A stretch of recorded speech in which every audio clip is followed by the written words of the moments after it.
So, I'm thinking a lot about Michael, 23, recently. I was one of the pallbearers for Michael. I knew him for like 18 years, kind of one of my best friends, brother, father figure type people in my life.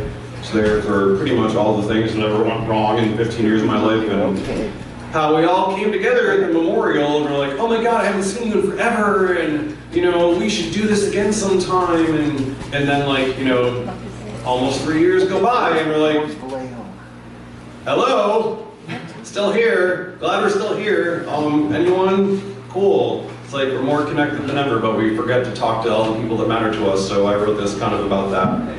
It's called In the Event of My Death. Another year, another dead friend, and more false promises from the living that we'll all do better. In the event of my death, promise me that you will finally make the pilgrimage to my secret world that I tried to draw you a map to for my entire life.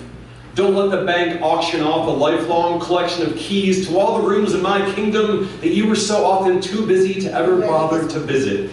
I'm so tired of waiting for it all to finally make sense, for someone to understand why I've taken the time to gather this collection of things all in one place, to surround myself with the forgotten tools to lead us to a better tomorrow. I don't want to be buried without anyone ever having taken my favorite books off of the shelves to borrow.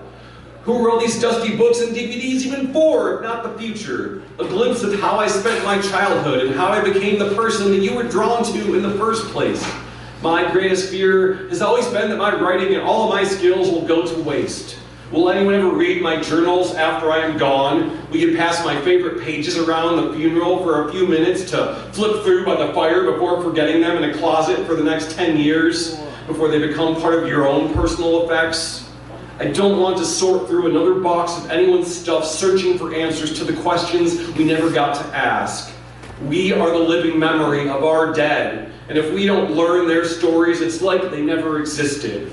If there is a hell, it will probably be a perpetual show and tell of memes on screens, when all we really need is to talk and to be touched, to share the songs that saved us, the books that changed us, the games that made us laugh, the inspirations that sanded off the rough edges of adolescence before we started to take shape.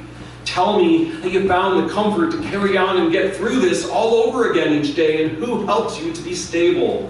Don't die with a dusty puzzle left out on the table, with only the outside put together, with whole pocketfuls of pieces missing of your most beautiful colors you rarely shared with anyone. Don't leave the greatest parts of you packed away in the attic out of fear that no one would want to buy them at the yard sale after your death.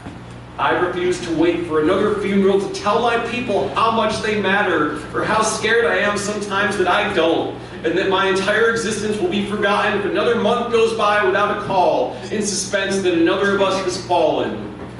We never know when those we love are going to leave us. So fuck funerals and the fear of what others might think. You should know by now that vulnerability is my kink, so consider this my memorial, and I dare you to write my eulogy now and read it to my face. I refuse to wait until another of you are in the ground before I give you the real me in exchange for the real you. I'm done collecting all the goodbyes that I never got to give, because he who dies with the most unshared gratitude surely never lived. And I don't want to keep waiting for some perfect moment someday when you might not even be here before I give you your inheritance of all the words I've carried for you until we meet again. So consider this a loan of words from the future. I hope you'll start paying it back soon so we can both spend it while we're still here.